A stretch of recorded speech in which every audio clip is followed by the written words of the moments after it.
Assalamualaikum. Today we reach our first 500 plus subscribers. Thank you all guys. God bless.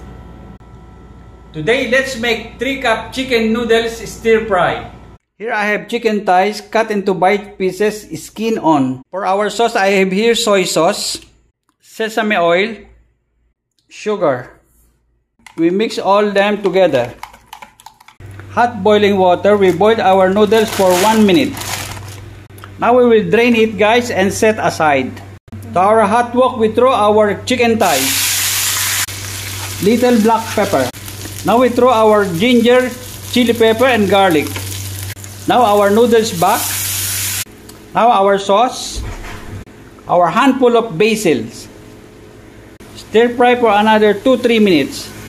Our 3 cup chicken noodle stir fry guys. Enjoy!